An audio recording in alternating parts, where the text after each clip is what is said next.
Salve, salve galera do InfectoCast, aqui quem fala é o Klinger. Oi, gente, eu sou a Estefânia. E hoje a gente está recebendo aqui a doutora Evelyn Rubin, diretamente do Rio de Janeiro. Obrigado pela presença, doutora. Obrigada pelo convite. Doutora, e você é infectologista? Se apresenta aí para os nossos ouvintes. Bom, meu nome é Evelyn Rubin, eu sou infectologista do Rio de Janeiro, fiz residência no Hospital de Servidores do Estado, no Rio de Janeiro, e mestrado de Clínica Médica na UFRJ. Atualmente trabalho no ambulatório do Centro de Referência Professor Hélio Fraga Filho, da Fiocruz. Exato. E hoje a doutora Evelyn, que é especialista em micobactérias não tuberculosas, nós vamos falar especificamente nas complicações dermatológicas, não é isso? Vamos começar falando, Tefa, de como que os procedimentos dermatológicos, procedimentos estéticos, eles podem complicar? Como que a gente vai diferenciar isso? Vamos falar assim. Primeiramente, eu queria falar que você já nem me apresenta mais. Tefa já é do Eu sou a primeira time. suplente do...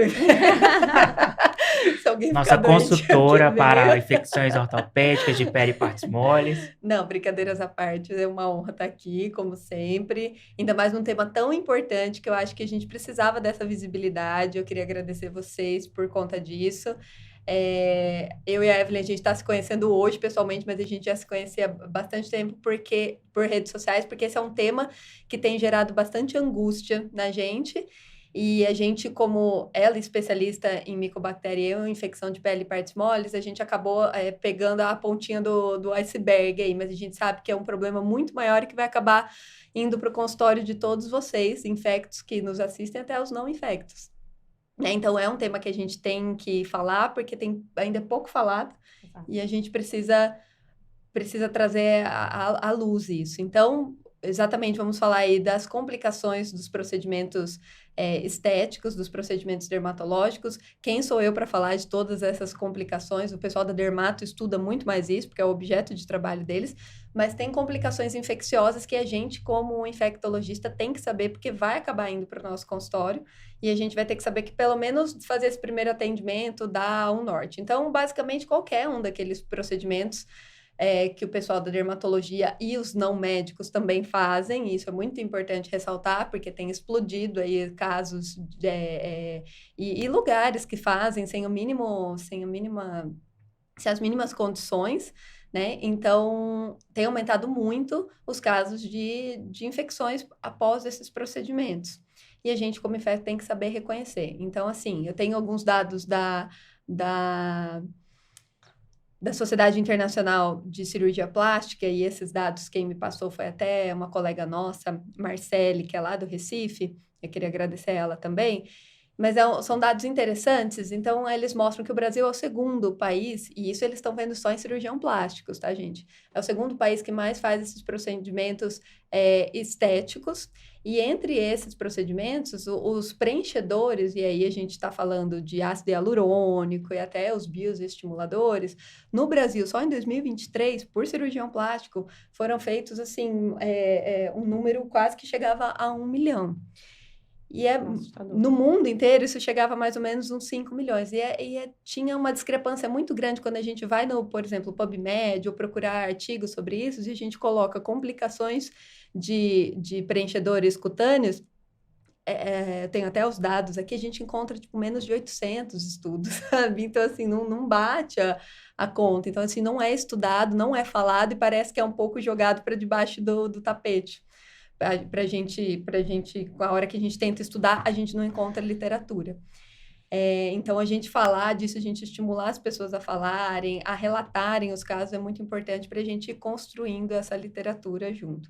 Então, basicamente, qualquer procedimento pode ter. O Botox, que é o mais comum que a gente vê, não é, graças a Deus, não é um tipo de procedimento que dá tanta complicação infecciosa. O que a gente tem visto são mais com os preenchedores, eu não sei a sua prática, tirando a cirurgia plástica, né?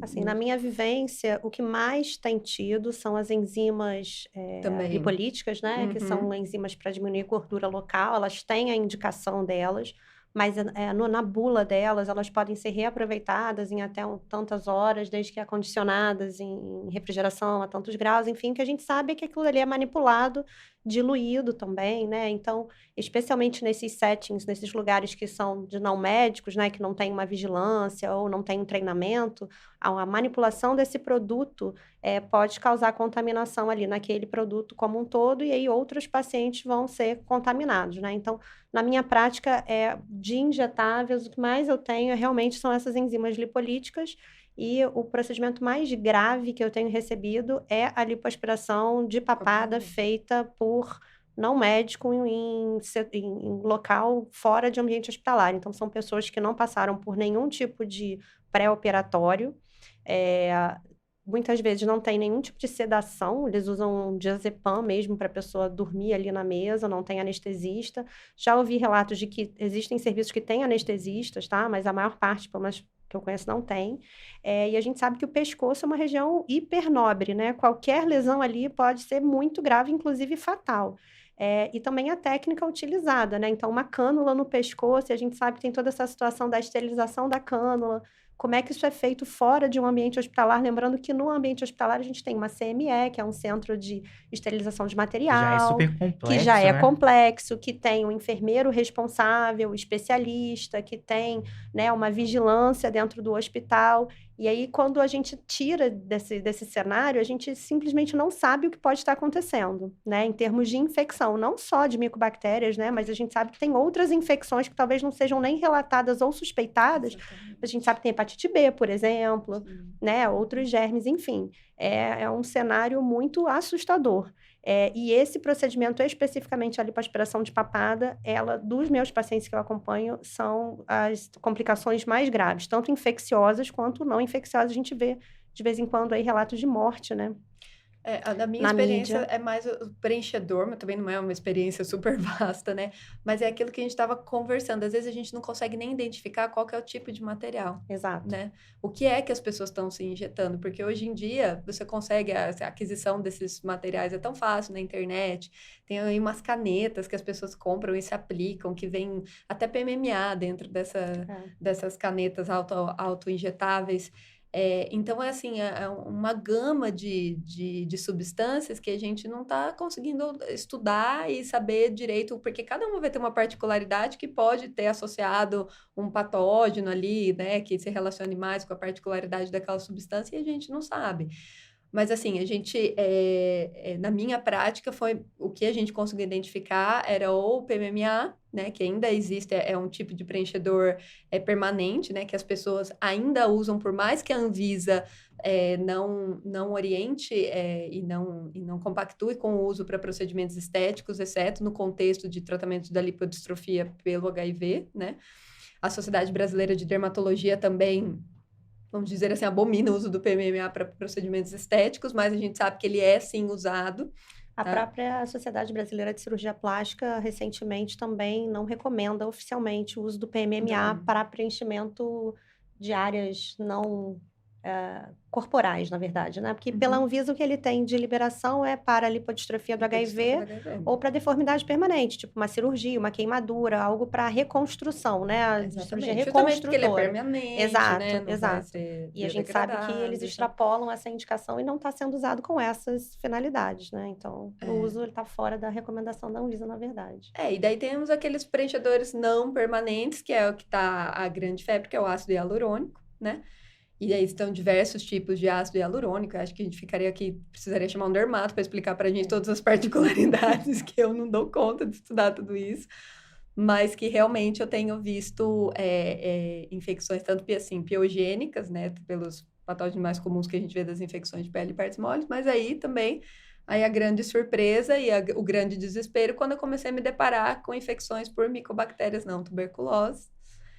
E aí, o grande problema, eu acho que até eu e a Evelyn, a gente se aproximou nesse contexto, né? Sim, de desespero, porque você não encontra referência. A gente quis se ajudar a fazer um grupo para poder trocar experiências, né? E ajudar os pacientes, porque a gente fica tão desesperado quanto os pacientes, muitas vezes, porque são situações, assim, dramáticas, né? Dramáticas. E quando chegam para mim, chegam encaminhados por saberem que eu sou especialista em infecção músculo-esquelética, pele e partes moles. E quando eu comecei a pegar esse tipo de complicação e via que, primeiro, para fazer o diagnóstico já é um trabalhão, né? Porque você começa a suspeitar que alguma coisa está indo errado, porque você tratou com tentou tratar para as infecções mais comuns, não está dando certo, o paciente continua tendo manifestação, principalmente ulcerando, né? Faz lesões abscedadas que podem ulcerar e tudo mais. E daí é muito difícil a gente conseguir fazer esse diagnóstico. E eu fui estudar, tentar procurar um fluxo, tentar procurar, e não tem nada. E aí a gente né? se depara com a realidade, que não existe um guideline específico para esse tipo de adoecimento, né? Eu costumo chamar de infecção acidental por inoculação, tá? Porque é uma forma de infecção que não é para ser, né? Então, não é pra ser, a gente exatamente. sabe que para infecções em geral, né, após procedimentos estéticos, geralmente é o mau preparo da pele, né? Então, ali precisa de uma antisepsia, asepsia, tudo isso. Ver se essa pele vai precisar, de fato, ali quebrar a barreira com um injetável. Muitas vezes tem ali outras doenças dermatológicas que contraindicam. Isso, selecionar o hospedeiro ali, né? Exato. A pessoa Então, precisa ter uma anamnese, um exame físico, né? E, agora, no caso da micobactéria, a gente sabe que é inoculação por material biológico, né? Então, a micobactéria, ela tá ali em algum lugar. Se ela tá no soro, se ela tá até na pele, né, ali de alguma outra maneira, porque os pacientes fazem múltiplos procedimentos e a gente muitas vezes nem consegue coletar na história o que foi feito antes. Muitas vezes a pessoa não sabe, né? Sim. E para a gente tentar fazer o diagnóstico, é mandatório que a gente tenha suspeição clínica. Então, a gente precisa saber que a micobactéria existe, que ela pode causar esse tipo de doença, para que a gente tenha suspeição. Na minha experiência, já teve pacientes que chegaram a nós com 2 anos de adoecimento do procedimento. Múltiplos esquemas antibióticos. Múltiplos esquemas. Então, assim, até que vai em algum infecto que suspeita e encaminha para alguém que ele sabe que trabalha com isso, porque também é difícil, o tratamento é difícil, né? O diagnóstico laboratorial é difícil. Então, a gente está aqui justamente para tentar trazer à luz, como a Stefânia muito bem falou, que a gente suspeite, porque isso aí está batendo nos consultórios dos infectologistas e dermatologistas, né, no Brasil. E da mesma maneira, a gente queria tentar contribuir, né, para ajudar a fazer esse caminho um pouco menos tortuoso. Porque a gente também vê, Klinger, que assim, ó, o que acontece, como tá tendo esse boom desse tipo de procedimento, e às vezes tem, assim, complicações que não tem nada a ver com complicações infecciosas, mas pela falta de conhecimento dos médicos e não médicos em geral, esses pacientes que não precisariam de antibióticos acabam usando antibiótico, uns esquemas, assim, que a gente não sabe de onde que tiram, né? Então, a gente vai colher os frutos disso lá na frente, entendeu? Desse uso desenfreado, desse uso sem critério total de antibiótico. Então, isso também é uma das vertentes de todo esse problema que tem que ser discutido, que tem que ser mais estudado para a gente ter a segurança de quando não precisa dar um antibiótico, quando que eu posso aguardar. Isso aí provavelmente não é uma complicação infecciosa. Isso também que a gente tinha que treinar mais os médicos, dermatologistas, né? Porque eu canso de receber paciente que já fez múltiplos esquemas e às vezes a gente vê nem era algo infeccioso. Né? O que eu acho também, Stefânia, é que a gente como médico, a gente é treinado para cuidar de doença e de doentes, tá? Então, quando você entra num contexto de estética, a gente está falando de pessoas que não são doentes, né? Então, ali é uma melhora da aparência. E eu acho que também o perfil do paciente é totalmente diferente, né? Não é um serviço, a pessoa está com uma pneumonia, vai no médico, eu tenho que prescrever um antibiótico, ele tem sintomas. Uhum. Então, acho que isso causa também um certo, entre aspas, desespero no profissional de ter uma complicação ali de um procedimento que não foi para tratamento de uma doença. Então, o que eu acho também é que a gente precisa tranquilizar os colegas, mas também fazer com que haja uma indicação bem precisa daquele procedimento ou não. Porque quanto mais procedimentos forem feitos, mais complicações eles vão gerar. Isso é natural, né? Assim como as infecções e a gestão do também. risco, né? Exatamente. O risco, ele existe. Ele é inerente, né? A realização. Sim. Mas se você consegue construir as barreiras antes de acontecer o problema, a gente tenta mitigar esse risco, né? E também reforçando a relação médico-paciente. Do paciente também ser um agente ativo do seu próprio tratamento, dele saber o que pode dar de complicação e como ele deve proceder caso alguma dessas complicações ocorra. E escolher o profissional. Isso aí também. Exato. Mas, Evelyn, a questão da micobactéria é que ela é uma entidade, né? Uhum. Eu acho, assim, um micro-organismo, né? É a minha favorita. Sensacional, assim, porque até pela capacidade de adaptar, é um case de sucesso na É infectologia, um case de sucesso e é uma bactéria sucesso. meio parecidinha com fungo, né? É o que deixa ela bem, assim, peculiar. E assim, a micobactéria não tuberculosa ou atípica, né? Micobactéria atípica. Então, explica pra gente essa diferença, porque muita gente de casa não Isso. sabe a diferença entre... Então, a gente tem as micobactérias, são uma família de bactérias, tá? Elas são divididas entre as micobactérias patogênicas e não patogênicas. Dentre as patogênicas, a gente vai ter o Mycobacterium tuberculosis, né? O complexo Mycobacterium tuberculosis, que é o que vai causar a doença tuberculose, que é bem conhecida no nosso meio, que vai causar doença pulmonar e extrapulmonar, tá? A gente vai ter as micobactérias atípicas, que são geneticamente parecidas com a micobactéria da tuberculose, mas tem suas particularidades. E tem uma outra micobactéria também bem conhecida, que não tem tantas características ancestrais parecidas com a micobactéria da tuberculose e com as atípicas, que é a da hanseníase, né? A Mycobacterium lepra e lepromatoses, tá? Então, essas micobactérias atípicas, que são as que a gente está falando aqui hoje, elas são divididas entre micobactérias de crescimento rápido e micobactérias de crescimento lento, tá? Essas micobactérias atípicas, elas têm mais de 200 tipos descritos, mas 95% delas não são patogênicas, tá? Não causam doença ou são saprófitas. Elas moram ali no solo, na água, no ambiente e não vão causar doenças, tá? Então, nessas micobactérias atípicas, a gente vai ter essa diferenciação entre de crescimento rápido e crescimento lento, que basicamente é por conta de quanto tempo que ela demora para crescer em cultura laboratorial, não tem relação com o sintoma, né? O tempo do sintoma. E aí, são essas micobactérias de crescimento rápido, entre as atípicas, que causam doença nesse contexto que a gente está falando aqui, que são as que causam doença por inoculação acidental através de um procedimento percutâneo ou uma cirurgia, né? Então, vai ter ali material biológico, por algum motivo, e que vai ser inoculado no paciente, e aí esse paciente pode ou não adoecer. A gente estava até falando aqui antes de começar, né, sobre o tamanho do inóculo, né, a quantidade de micobactéria que foi inoculada ali e a imunidade do hospedeiro. Agora, a gente, como infectologista, tem o protótipo disso na AIDS, né, que a gente estudou muito bem. E aí a gente falava sempre em MAC, né, que é o complexo Mycobacterium avium, que dá doença imunossuprimido classicamente, né, que são micobactérias de crescimento lento. Então, é uma característica, é uma classificação, né, um tipo diferente do que o que a gente está falando aqui, porque isso causa muita confusão. E aí o pessoal quer fazer azitromicina em imunoterapia porque faz para MAC no HIV, e não é disso que a gente está falando aqui.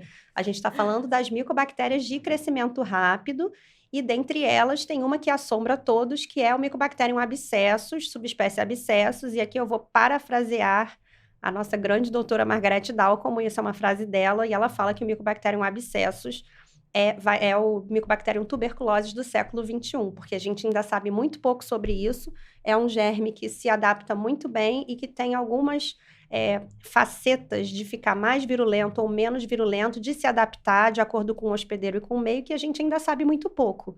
E a gente vai descobrir ainda muita coisa sobre ele, né? Não só para infecção pós-procedimento estético, mas também imunossuprimidos e em outras situações. E falando dessas micobactérias não tuberculosas, é muito recente também, né? Sim. Começou esse movimento depois daquele surto nas cirurgias plásticas. Então, lá era de crescimento rápido? Era de crescimento rápido, era o Chelone fortuitum. Não tinha, quase Mycobacterium abscessus. Tá vendo como é que ele foi ficando mais fortinho? Então, a gente estava falando aqui, em 2007, no Brasil, teve um surto no Brasil inteiro. Foram vários casos em vários estados do país que levaram a uma investigação em saber por que esses casos estavam acontecendo, geralmente pós-cirurgias videolaparoscópicas que usavam cânula, né? Aquelas cânulazinhas que a gente usa para lipoaspiração também.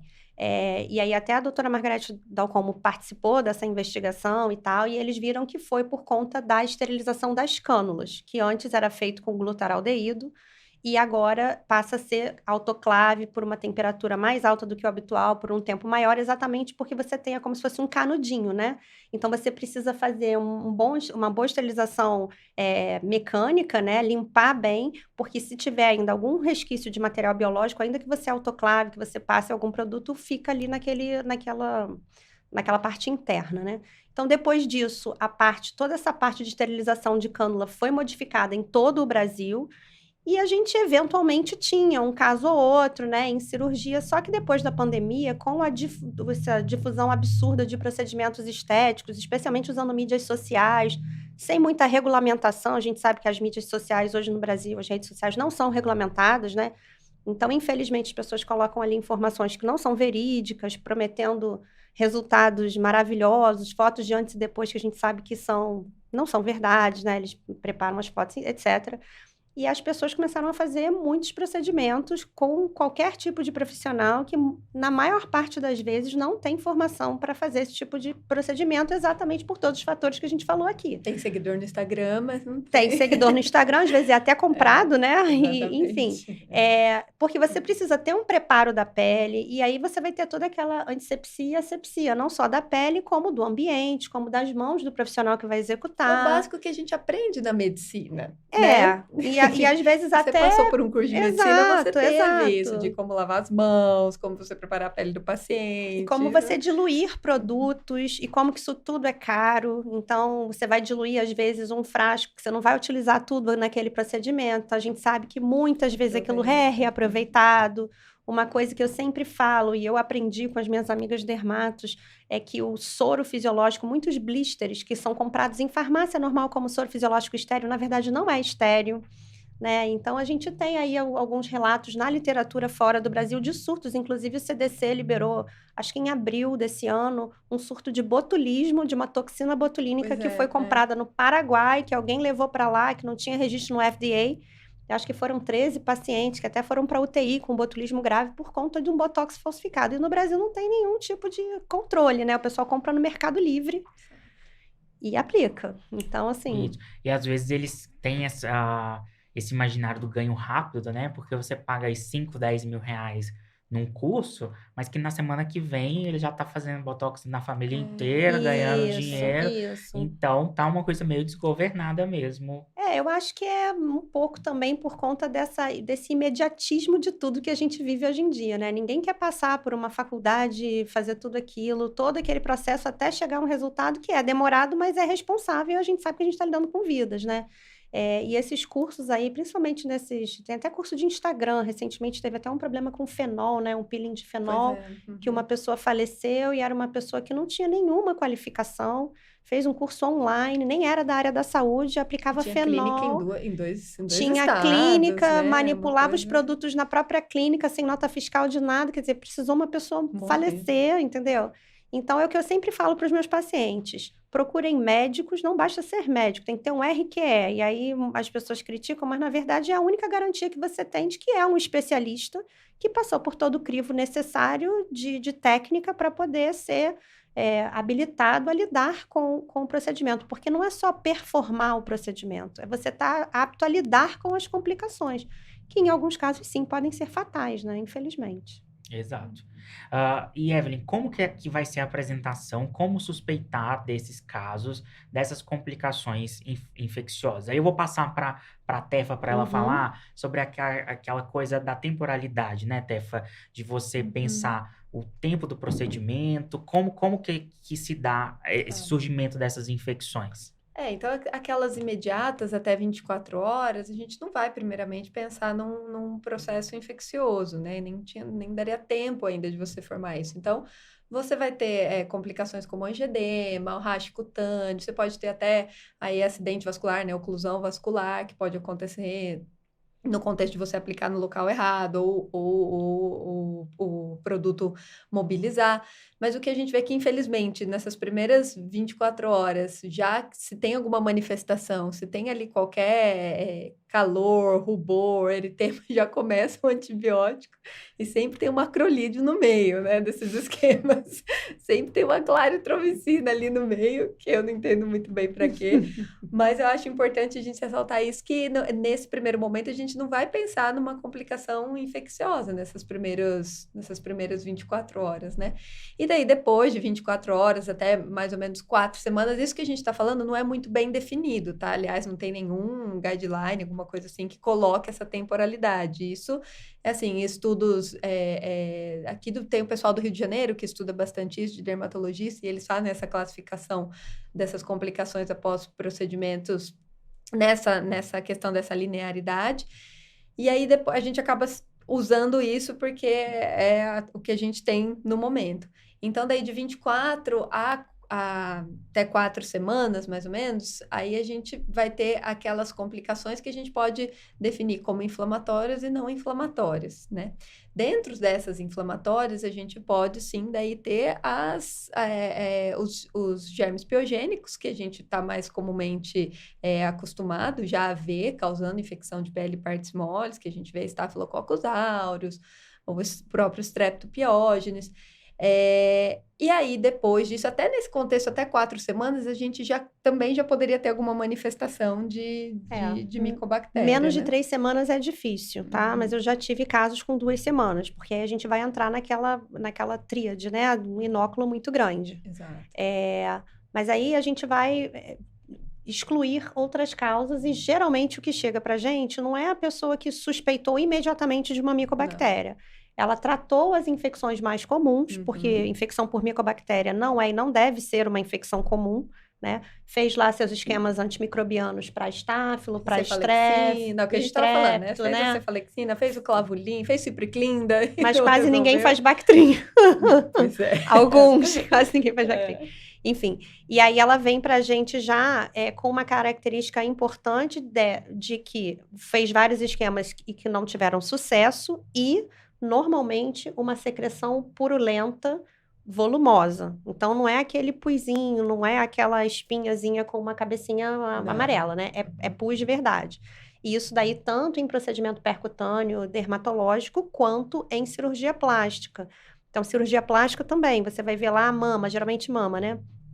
A mama com aquela cicatriz bonitinha, linda, maravilhosa, na consulta de retorno, e de repente começa a drenar muita secreção. Purulento mesmo, abre a ferida cirúrgica, da essência de pontos, e ali a gente já sabe que realmente infecção por micobactéria é uma probabilidade grande de ter acontecido, né? Então, nesse momento, o que a gente não deve fazer, que deve orientar os profissionais a não fazerem, é drenar e desprezar o material. Então, nesse momento é importante que essa secreção seja coletada e seja enviada ao laboratório para pesquisa de germes comuns, fungos e micobactérias.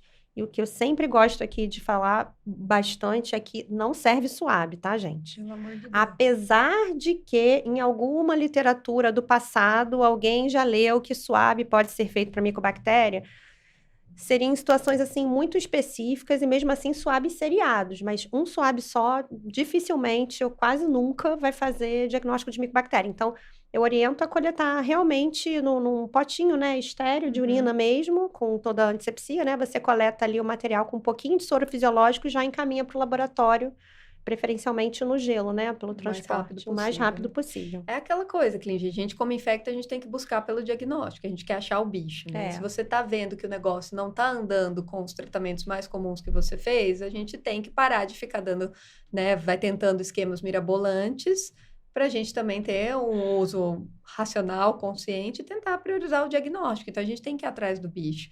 E para ir atrás do bicho, infelizmente, a gente vai precisar de ajuda de outros profissionais. Exato. Uma coisa também que eu gostaria de pontuar aqui é o seguinte, o uso do corticoide, ele também tem suas indicações, mas a gente não deve fazer uso prolongado de corticoide na suspeita de uma lesão infecciosa, especialmente em micobactéria, porque se o paciente estiver em uso de corticoide, corre o risco enorme da cultura vir negativa, né? De você não ter ali germe suficiente para poder crescer, né? E não é qualquer laboratório também que faz essa pesquisa. Geralmente, quando faz, ele encaminha para um laboratório terceirizado. Então, é importante que a amostra seja uma amostra boa em quantidade e que ela seja encaminhada o quanto antes para o laboratório, com no pedido a suspeição de micobactéria. Isso também é importante, tá? Que vai ajudar Só que aí eu vejo que a gente entra num problema muito grande. Primeiro que é isso que eu te falei, que a gente, como infectologista, a gente não vai conseguir fazer uma biópsia, fazer um desbridamento ali, a gente precisa de alguém para ajudar a gente. Segundo, que essas lesões provavelmente são no rosto, né? Em locais bem visíveis, o paciente não quer que faça uma biópsia ali, porque vai ficar com cicatriz. A situação já tá horrível, mas ele acha que vai melhorar. Ele acha que é a biópsia que vai ficar ruim no rosto dele. Então, ele não quer fazer de jeito nenhum. Isso. E outra coisa exatamente, um paciente que vem de um esquema múltiplos de esquemas de antibióticos ou que usou corticoide muito tempo. A gente, na tentativa de tentar recuperar esse patógeno, a nossa tendência é deixar um tempo sem antibiótico, porque a gente sabe que não vai morrer de sepse por conta disso. Exato. Só que aí gera toda aquela ansiedade no paciente, eu entendo, é uma lesão ali no rosto, purgando, e a gente fala, não, fica aí, segura essa emoção, sem antibiótico, no mínimo aí 7 dias, pra gente coletar uma cultura. Então, assim, esse é o mundo ideal, mas a dificuldade já começa aí, né? Então, assim, eu, graças a Deus, consegui arranjar cirurgiões que me ajudem, dermatologistas que me ajudem, mas eu tenho a certeza que nesse Brasilzão aí, meu Deus, não vai ser assim. Mas sempre tem uma alma boa que ajuda, né? Eu tenho a minha também, a doutora Gisele Seabra, lá no Rio de Janeiro, que sempre faz, sempre me ajuda, porque realmente a gente ainda bate nessa tecla de que muitos colegas não querem mexer, né? Especialmente cirurgião, que acha que vai contaminar todo o material dele, que, enfim, vai passar para outras pessoas, e não é bem assim, né, gente? A gente sabe que se for tudo feito na técnica asséptica ideal, com a esterilização ideal, isso não vai acontecer. Agora, sem uma equipe multidisciplinar, muitas vezes é muito difícil, então não dá para a gente trabalhar sozinho. E ao mesmo tempo que o paciente fica muito ansioso porque é rosto, a gente também tem que orientar o paciente que fazer um esquema empírico pode ser a pior coisa, porque você não sabe, a gente não sabe que germe que está circulando no Brasil, porque a gente tem uma notificação muito baixa. Então, a notificação entra nesse contexto para a gente saber que a notificação ela é uma proteção para a gente, no sentido da gente saber com que a gente está lidando e ter um perfil epidemiológico no nosso país para a gente saber que germe que circula e qual é a sensibilidade desse germe. Lembrando que a micobactéria, muitas vezes, especialmente Mycobacterium abscessus, dificilmente a gente vai tratar sem uso de droga injetável. Então, se a gente também não orienta o paciente que, apesar de tudo isso, a gente vai ter que aguardar para coletar uma boa amostra, para a gente ter um teste de sensibilidade, para depois conseguir descalonar ou escalonar, né, o tratamento que a gente for fazer, a gente também pode estar colocando aí o paciente numa situação bem difícil se a gente ficar ansioso e começar um esquema empírico sem saber do que se trata esse germe em termos epidemiológicos no Brasil atualmente. A gente tem a pressão, né? A gente sabe que a família do paciente, ou o próprio paciente fica pressionando, tipo, vou ficar sem nada? Vai ficar sem nada, né? E a gente tem vários casos, a maioria dos casos são assim, né? E com relação à drenagem, no caso especialmente do Mycobacterium abscessus e de outras micobactérias por inoculação, fortuitum também, a gente sabe que, em tese, o desbridamento cirúrgico é curativo, especialmente se for uma doença localizada, né, em pele e partes moles. O que a gente sabe é que, às vezes, ela foi injetada em vários pontos do rosto ao mesmo tempo e a vascularização da face, ela é mais peculiar, né? Então, é próximo aos olhos, a gente já fica com medo ali de outras complicações por conta da localização, né? Então, a drenagem no rosto, ela ainda é mais difícil ainda, especialmente por conta disso e das cicatrizes que podem gerar. Então, nesse contexto, a gente pode também estar utilizando o ultrassom dermatológico, que não é ultrassom de pele e partes moles. Partes moles não tem, a onda é diferente, ele não vê pele subcutânea, exato. Então, no pedido médico, tem que ter ultrassom de pele, partes moles com Doppler, porque o Doppler vai dizer se aquele abscesso está muito vascularizado, se está pouco vascularizado. Pode guiar o cirurgião ali na hora para poder drenar, e no rosto eu costumo usar com bastante frequência, porque você fica com um exame muito melhor, né? Uma qualidade muito melhor, com uma cicatriz muito melhor, que vai direto ao ponto. E você consegue mapear onde tem um conteúdo maior para você poder aspirar e ter uma boa qualidade da amostra, né? Então, e dá uma noção do produto também. Exato. Né? Isso, para saber o que é que tem lá dentro. Se, o paciente, às vezes, nem ele sabe que foi aplicado, ou ele fala que foi uma coisa. E eu já vi situações em que ele recebe que normalmente o pessoal dá o rótulo do produto. E que é falsificado. Eu já vi também várias vezes. Falsificado, eu vi diversas vezes isso. E daí vai fazer o ultrassom, tá lá, quando vai fazer o ultrassom, o radiologista fala, mas não é isso que tem aqui dentro, sabe? Tipo de pegar o frasquinho vazio, encher com outra coisa e mostrar para o paciente. Isso então, acontece. isso só o rótulo não é a garantia. Então, o ultrassom dermatológico, ele vem como auxiliar a gente a saber o tipo de produto que está lá dentro e ver aí mapear direitinho como é que tá a situação lá dentro. Eu acho que ele tem um papel fundamental nesse adoecimento, porque ele ajuda a saber o que tem de produto, porque pensa, você injetou um produto que está contaminado. O ácido hialurônico, você tem lá hialuronidase que você usa para poder degradar e tal. mas outros produtos você não tem. Então, você vai ter que esperar aquele produto absorver, contaminado, para poder ir vendo como é que vai ter a evolução. Então, o ultrassom dermatológico ajuda a dizer o que tem, dizer onde tem o melhor lugar para você poder biopsiar ou fazer a aspiração, aspirado, para poder mandar para diagnóstico. E ele também ajuda no acompanhamento do tratamento. Sim. Com a diminuição do Doppler ali, do inflamatório, diminuição das coleções, você sabe que aquilo dali, o teu tratamento está sendo efetivo. Porque se a gente for pensar em acompanhamento, por exemplo, uma tuberculose pulmonar, a gente vai acompanhar com o quê? Com a negativação do escarro, certo? Mas e numa doença de pele, o que você vai ver? Você não tem... Então, vai ficar fazendo biópsia, não tem como, né? Não tem como, então, o ultrassom dermatológico, ele tem um papel fundamental no acompanhamento também do paciente e na melhora, né, do quadro clínico, até pra gente saber o que vai ter que fazer de droga. Se eu vou continuar com a droga injetável, se eu não vou continuar, como é que a gente vai montar esse esquema, né? Numa então, dessa, a gente já falou 3 profissionais aí diferentes, né? Pra no nossa mínimo equipe. 3, no mínimo muito 3. E difícil a gente encontrar alguém também capacitado em ultrassom dermatológico. Sim, Com é uma subespecialidade nova e não é todo radiologista que faz e a maior parte dos convênios, eu não sei aqui em São Paulo, mas lá no Rio a grande parte dos convênios não cobre ultrassom dermatológico. Os que eu mandei não foram cobertos. E não é um exame com custo baixo, porque ele demora para ser feito. Então, imagina, você fazer um mapeamento facial, ela tem que ver com detalhes, ver o que é o produto, mudar de posição. Então, é um exame que vai demorar, às vezes, mais de 1 hora para ser performado. Então, não tem como ser um exame muito barato. Lá no Rio, a gente tem alguns serviços, inclusive um serviço de pós-graduação que faz com valores mais acessíveis, mas ainda assim não é acessível para todas as pessoas. Então, a gente fica ainda também com essa dificuldade. Aqui em São Paulo, eu encaminho todos os meus pacientes que precisam disso para a doutora Rosa. Posso até deixar o contato dela depois, se vocês quiserem. Maravilhosa. E ela me ajuda muito, muito. E ela dá o laudo, depois que eles mandam, né? A qualidade do laudo vai auxiliar muito. O laudo é fundamental. A gente não vai conseguir... Eu não sei 50 tons de cinza. Não sei ver aquelas coisas do ultrassom. Então, o laudo pra gente bem descrito, vai fazer ajuda toda muito. A diferença. Ontem mesmo me ligaram, fizeram um ultrassom dermatológico numa paciente que está internada. E aí, vai drenar ou não vai drenar? Como é que é? Vamos ver o laudo. Tem quantidade para drenar? A paciente já tem diagnóstico, né? Então, a gente sabe que quando a gente drena, a gente ajuda a tirar ali a micobactéria mesmo, porque ela faz granuloma, né? É controle do inóculo, Exato. Né? Ela faz granuloma. Então, tudo isso vai depender de um laudo bem feito. Lá no Rio, eu mando para a doutora Leila Riedel, em Niterói, né? E tem outras pessoas também, o pessoal da Fernanda Cavalieri lá no Rio, em Ipanema, tem o Estevão também, que faz na Santa Casa, que é o local de pós-graduação. Então, tem pessoas boas, mas é difícil. Eu imagino que no Brasil, no geral, deve ser mais difícil do que nas grandes cidades de encontrar pessoas que tenham essa expertise, né? Sim. E aí, eu só queria retomar a questão do antibiótico, porque o pessoal vai passando em múltiplos esquemas e, basicamente, o que a gente quer cobrir, né? Em um momento inicial, onde a minha suspeita ela ainda não está na micobactéria, seria o Staphylo strepto.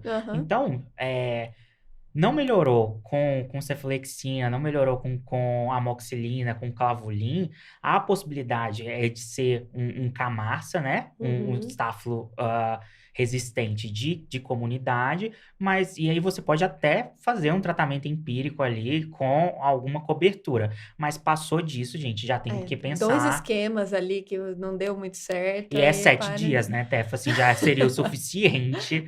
Não é ficar tentando 21, depois associa Cipriclin e vamos ver, não Exato, então, gente, é esse o raciocínio, né, o que a gente precisa ter para pensar. Fiz aí cobertura de bactérias, mas até escalonei pensando numa resistência de um Staphylo resistente, mas não tem mais do que ficar fazendo, né? Então, pensando aí, fazendo uma linha do tempo, fiz o procedimento, tive uma complicação, sinal de rubor, calor não, né? Mas assim, eritema, desconforto, menos de 24 horas. O provável é que não seja infecção. Que não seja. Né? 24 a 72 horas, em geral. Provável que seja infecção. Até 7 dias, né? Sim, pra gente pensar nesses de pele, assim, agora, mais comuns, tem né? uma lesão ótima, maravilhosa, linda, fechada. Tudo bonito. 3 semanas, 4 semanas depois, começa com rubor, calor, fistulizou, saiu pus, a gente precisa pensar em micobactéria, tá? E aí, a gente não vai drenar essa secreção ou esse abscesso e jogar essa secreção fora. Pelo amor de Deus. Por favor, né? Sim, a gente aqui é diferente, porque a micobactéria a gente precisa da secreção. A gente A gente precisa. precisa, Então, exatamente. É importante a gente Secreção. falar essa que é a isso, dúvida. porque- Se fosse um estáfilo, a gente não colheria, É. certo? Eu ia priorizar o tecido, mas na micobactéria dá para Isso. você fazer o diagnóstico pela secreção, né? Exato. E a secreção, ela tem uma positividade maior do que o Exato. fragmento da pele, gente. Então, assim, a gente faz a biópsia, faz. Mas a sensibilidade da cultura na biópsia, a gente sabe que é muito baixa. Nos melhores cenários, 45%. Então, é mais provável que a gente tenha uma cultura negativa, inclusive, né? Então, quando o paciente chega para mim com abscesso drenado, o que foi feito com o abscesso? Jogaram fora, eu fico desesperada, porque aí eu vou ter que deixar a pessoa ansiosa, sem antibiótico e sem corticoide, né? Por aí, Mais um tempo. 7 dias eu nem digo, mas às vezes 2 a 3 semanas, até recoletar aquele abscesso todo, porque é uma doença insidiosa, porque normalmente o hospedeiro é imunocompetente, né? Então, aquela lesão ali que vai, fistuliza, limpa, aí drena, fechou. Parece que fechou, daqui a pouco ela volta. E assim vai. E lembrar que pode ser uma lesão ou podem ser várias, Podem né? ser Tudo múltiplas, depende exato. de como que foi aí o mecanismo da inoculação. A gente não sabe em que momento foi. Então, não é porque só tem uma, não, vou pensar que não é micobactéria. Não, pode ser, né? E é engraçado, porque a gente, na nossa rotina, a gente demoniza um pouco a secreção, né?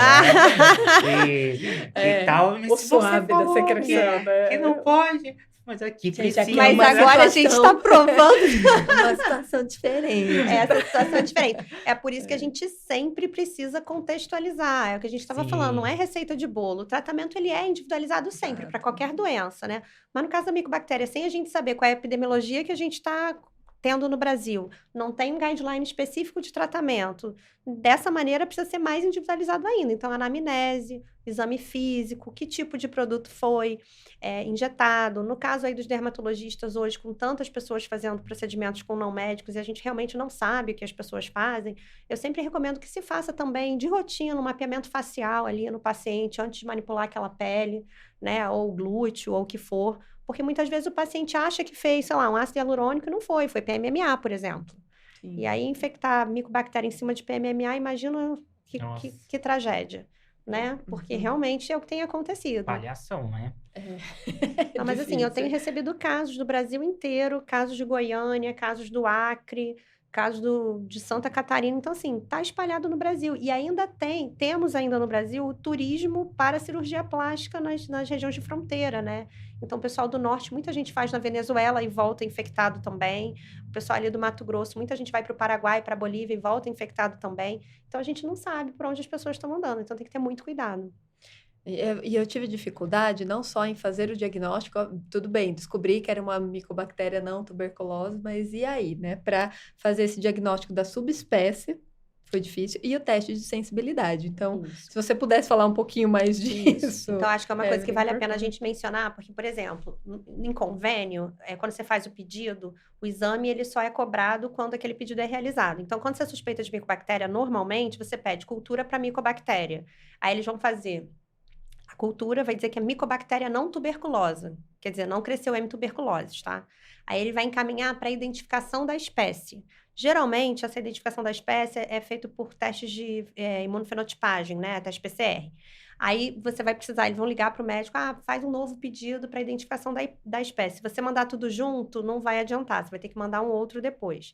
Identificou a espécie, teste de sensibilidade para micobactéria com o MIC. Porque o MIC é o que a gente vai usar para interpretar. Lembrando que o antibiograma não é aquele sensível, intermediário e resistente. A gente vai usar o MIC para poder saber por quê. Porque tem germes ali que vão ser sensíveis, mas que em vivo a gente sabe que não é sensível. Clássico Bactrim, né? Sensível a Bactrim. Não se usa Bactrim. A gente, na prática, não usa, que a gente sabe que todas as micobactérias abscessos são resistentes a Bactrim, mesmo que ali esteja que seja sensível, por exemplo.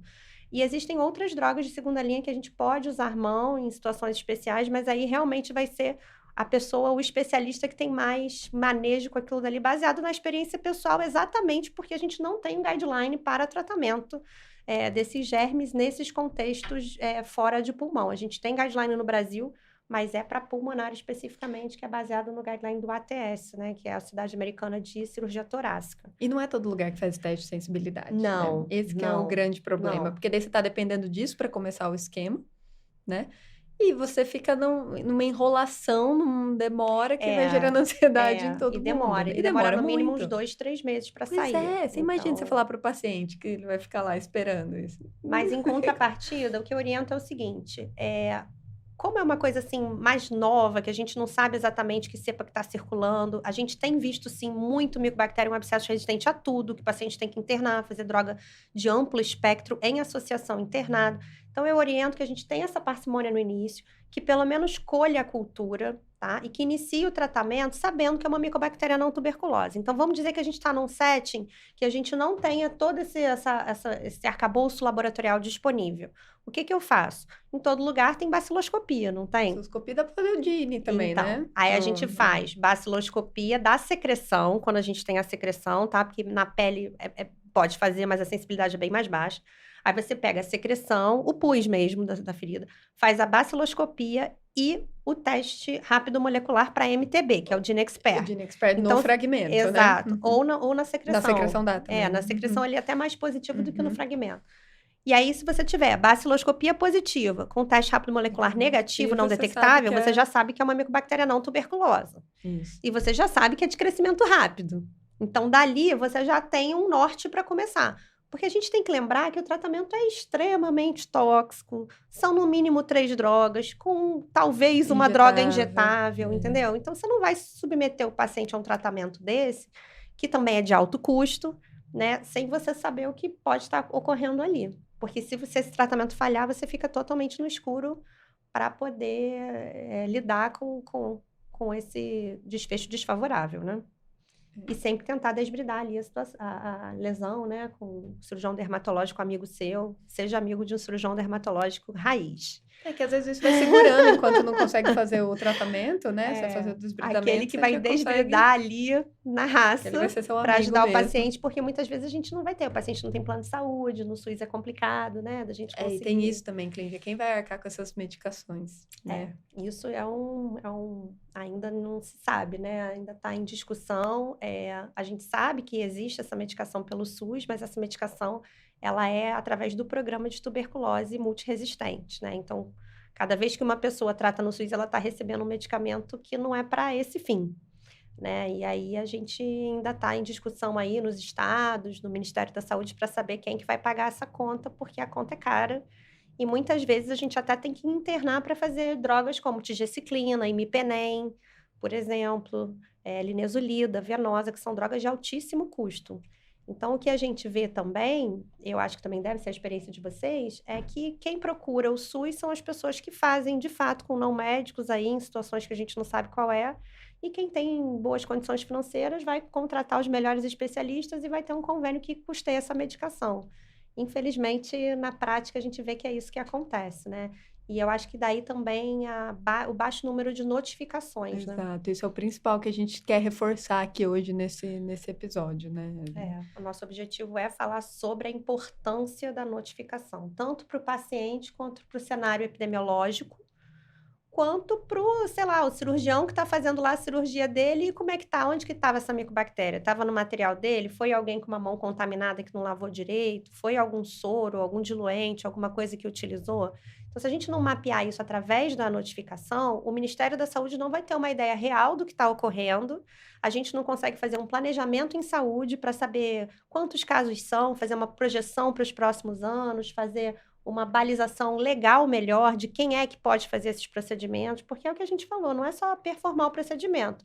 E a responsabilidade depois, quando ocorre uma infecção como essa, grave, cara, complexa, aí que demanda diversos profissionais super especializados, né, para poder fazer o tratamento do paciente. E eu acho que a gente está vendo só o começo do problema, porque isso já está virando, assim, uma febre de tantos profissionais fazendo esse tipo de procedimento, e a gente que acaba lidando com a complicação, e a gente fica totalmente sem respaldo, porque a gente não tem guideline, a gente não tem um fluxo para onde a gente vai mandar, a gente não sabe como adquirir essas medicações. É um paciente super complexo que vai te dar muito trabalho, do ponto de vista psicológico também, porque vai ser uma pressão Exatamente. enorme. Então, a gente tem que cobrar dos nossos, do Ministério da Saúde mesmo, alguns posicionamentos que eu acho que é através da notificação que a gente vai conseguir isso, que isso não vai ser jogado para debaixo do tapete. A gente está falando aqui a gente até conversou que é um problema de saúde pública.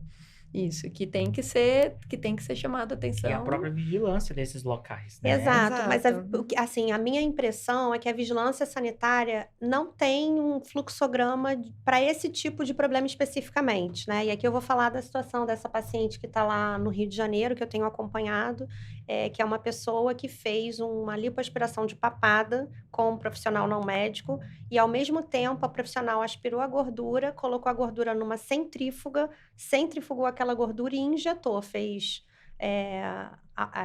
como que fala? Autoenxertia. Autoalo-enxertia, né? Que é a própria gordura dela. Autolipo-enxertia. No rosto, como se fosse um ácido hialurônico. E esse caso é um caso dramático. Essa paciente evoluiu tardiamente, né? 4 semanas após o procedimento, com muito edema na face, porque ela não só fez a lipoaspiração, né? Com alguma coisa contaminada que a gente não sabe o que foi, como ela enxertou gordura contaminada na face, zigomático, mento. Então, assim, ela ficou muito inchada, chegou no hospital, foi tratada como uma reação alérgica, corticoide nela, e aí ela evoluiu com uma colite que ninguém sabia o que era, e a colite, lesões de pele descamativas, me mandaram a foto, falei, gente, isso é CMV. Não é CMV, ele é HIV negativo. CMV, colite por CMV. E aí faz ganciclovir, aí fica com pique. E aí evoluiu com uma endocardite fúngica e tá no hospital até hoje, mais 4 meses internada. Nossa. Tá? E quem fez o diagnóstico dela foi exatamente a ultrassonografista. Só quando com a ultrassom na face foi que conseguiu drenar a secreção suficiente para mandar para a cultura de micobactéria. O micobacterium abscessus, subespécie abscessus, que é o pior tipo que tem. E aí a gente vê a iatrogenia no seu superlativo maior, né? E aí essa pessoa que fez esse procedimento recebeu a visita da vigilância e tinha lá todos os seus documentos em dia e tá tudo bem. Quer dizer, eu acho que a vigilância nem sabe que a centrífuga dela deve estar contaminada. Agora, como que uma centrífuga está dentro de um consultório dentário sendo manipulado, sei lá, em que situação... Lipo de papada é feito no... E a pessoa filmou a lipo de papada e bota no Instagram e tem lá um vídeo, sabe? Então, são coisas que a gente fica assustado como que tá tudo bem. E nenhum órgão competente vê que isso é uma coisa absurda. E a própria profissional que fez não tem noção das complicações que ela acarretou, ao ponto de perguntar, ela pegou CMV no hospital? Tipo, né? Então, assim, daí a gente consegue colocar exatamente o grau de complicação que essa pessoa, a paciente, poderia ter morrido. Ela fez várias sepses, ficou no CTI, inclusive. E a profissional que performa não sabe que aquilo ali pode acontecer, entendeu? Então, se pode fazer, tem que saber que aquilo ali pode acontecer e tem que ter uma responsabilidade legal, né? Porque é a vida de alguém, né? E só aquilo que a gente estava discutindo, Evelyn, de como que é o fluxo da notificação, né? Porque isso é estadual. Sim. Né? E cada estado, então, tem aí o seu... A gente não tem, que eu saiba até agora, uma recomendação do Ministério da Saúde para a notificação desses casos, tá? Então, que eu saiba, né? A gente tem as notas técnicas aí dos estados, os casos que recebem notificações e que consideram estado de surto, né? Então, hoje no Brasil a gente tem São Paulo, Rio de Janeiro, Minas Gerais, Espírito Santo, Mato Grosso do Sul... Agora não me lembro, acho que tem mais um Mato Grosso, não sei se é Goiás ou Mato Grosso, enfim. Temos alguns estados, e aí cada estado emite uma nota técnica pelo CIEVS estadual, né, e dando as recomendações. Então, eu vou falar pelo meu estado, Rio de Janeiro. O Rio de Janeiro colocou a notificação de micobactéria não tuberculose de crescimento rápido como notificação compulsória a partir do mês de junho desse ano, exatamente pelo aumento do número de casos. E hoje, no Rio de Janeiro, a gente tem que fazer a ficha de notificação de micobactéria de crescimento rápido, que a gente depois pode compartilhar o PDF com a galera. A ficha de SINAM, que é aquele SINAM geralzão para todas as doenças. A notificação para a Anvisa como evento adverso, tá? E agora parece que o CFM também vai recomendar que a gente faça uma notificação de todas as complicações causadas por procedimentos feitos por não médicos. A gente vai ter que notificar o CFM e parece que vai ter até alguma recomendação sobre atestado de óbito, caso de óbito e tal, para mandar para o IML. Eu não conheço exatamente essa notificação. Isso vai ser feito por e-mail pro conselho, né? Aí deve ser regional, eu imagino. Aqui no estado de São Paulo, eu tô até com a nota aqui aberta, que foi um comunicado de agosto agora de Sim, 2024, foi recente, que ela coloca que a vigilância epidemiológica das infecções por micobactérias de crescimento rápido relacionadas a procedimentos invasivos realizados em serviços de saúde, aí que tá o problema, o que né? é serviço de saúde? Clínica de estética é serviço de saúde, né? É de responsabilidade da Divisão de Infecção Hospitalar do nível estadual e da Anvisa nível nacional. Sim. Então, ele destaca que, para esses casos específicos, há recomendação de notificação concomitante à Anvisa e ressalta que os casos de micobactéria de crescimento rápido após os procedimentos invasivos não devem ser inseridos no CIT-TB. A gente pode falar sobre o CIT-TB, que vocês era conhecem? Algo muito comum que estava acontecendo. Isso, né? O CIT-TB é um sistema de notificação de saída de medicamento para tuberculose multiresistente que o Ministério tem. Então, assim, quanto que ele vai ter que comprar, sei lá, de amicacina? São tantas pessoas com tuberculose multiresistente no Brasil, a previsão é que o ano que vem tenham tantas, então eles compram ali, fazem lá o planejamento de que eles vão ter aquelas doses mais tantos % de casos que podem ocorrer. Então, o CIT-TB a gente faz nas unidades de referência terciária, né, para tratamento de tuberculose multiresistente, que dá exatamente saída. Ele não dá muitos dados, é basicamente para a farmácia central do Ministério saber que aquele medicamento está saindo para aquela pessoa especificamente. Mas como muitos desses medicamentos para TBMR também são utilizados para tratamento de micobactéria não tuberculosa, né, nesses eventos, né? Para sair essa medicação, você precisa estar registrado em algum lugar. Então, erroneamente, algumas pessoas em alguns lugares do Brasil estão utilizando esse sistema de notificação para dar saída nesses medicamentos. Mas o Ministério ainda não definiu como é que vai ficar esse tratamento nesses casos. Atualmente, parece que a discussão é de caso a caso, né, enfim, o gestor local vai definir, ou se cada estado da federação vai definir se é o estado mesmo que vai adquirir a medicação. Lá em Minas, né, nesse surto que teve agora em março, teve um surto de Mycobacterium abscessus, não sei se vocês estão sabendo, acho que foram 19 ou 23 casos, tudo lipo de papada também. O estado assumiu, o estado está fornecendo a medicação.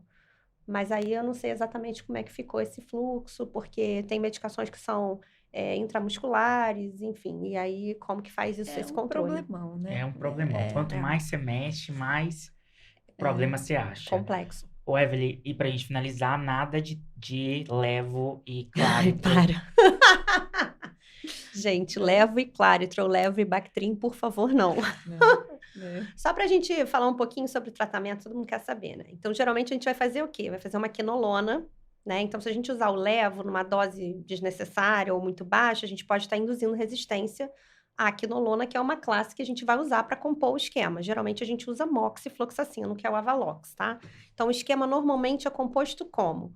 Com uma quinolona, com macrolídeo, claritromicina preferencialmente, com a linezolida, que é super cara, é uma droga excelente para micobactéria, e um injetável, no caso de uma doença mais invasiva, mais pós-cirurgia, um inóculo maior, ou um Mycobacterium abscessus, né? Que é o nosso grande... o do mal. o do mal.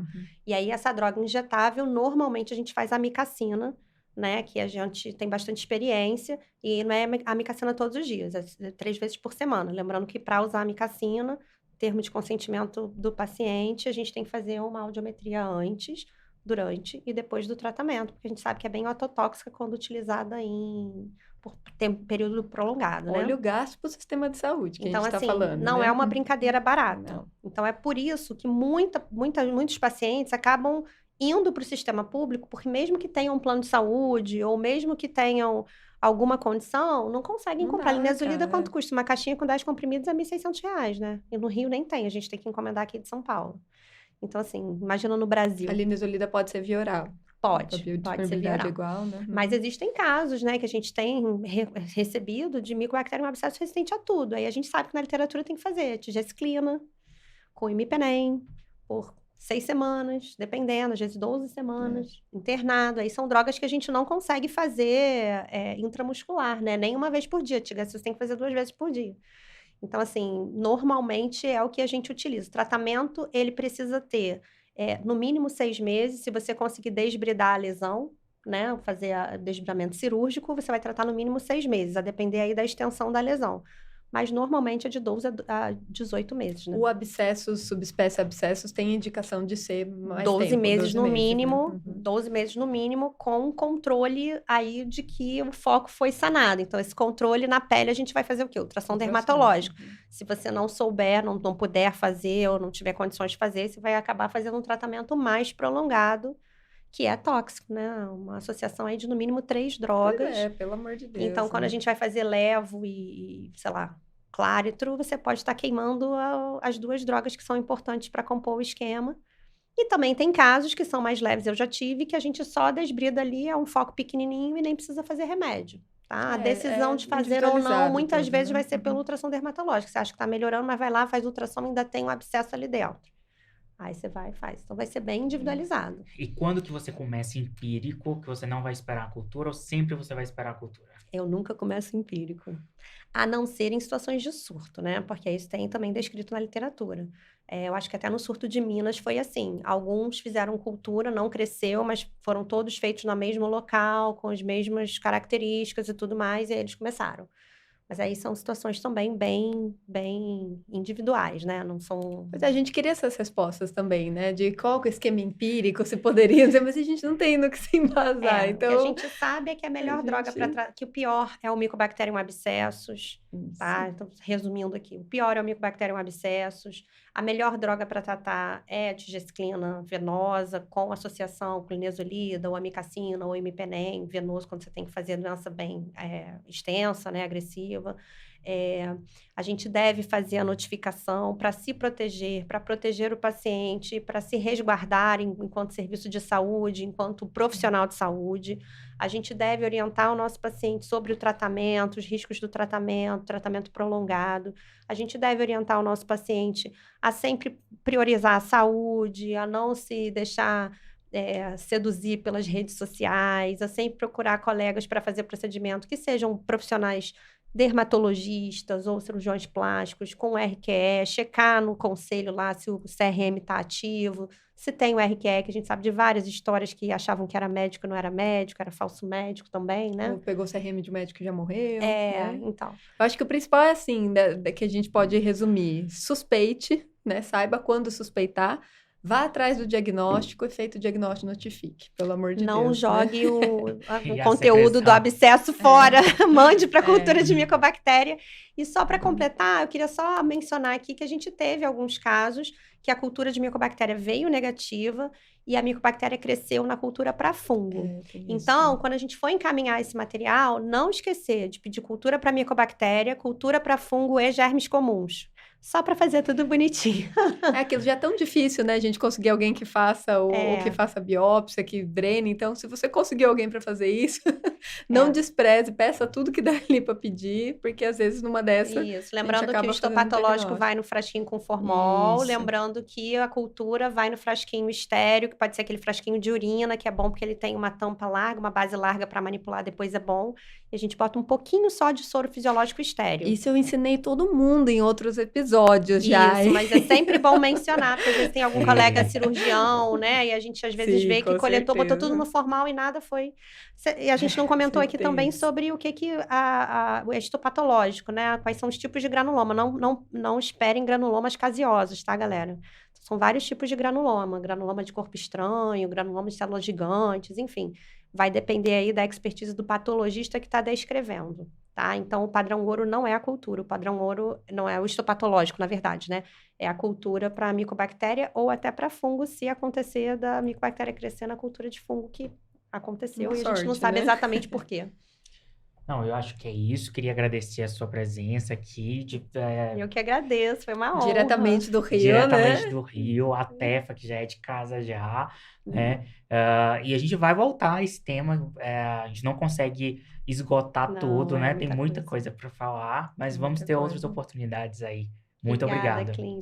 Obrigada, Clínger, pela visibilidade que você está dando aí, vocês e o pessoal do InfectoCast, para esse tema que é tão importante e que deixou a gente tão desesperado. Tão angustiados. Obrigada pela oportunidade. Um abraço, pessoal. Um abraço, tchau, tchau.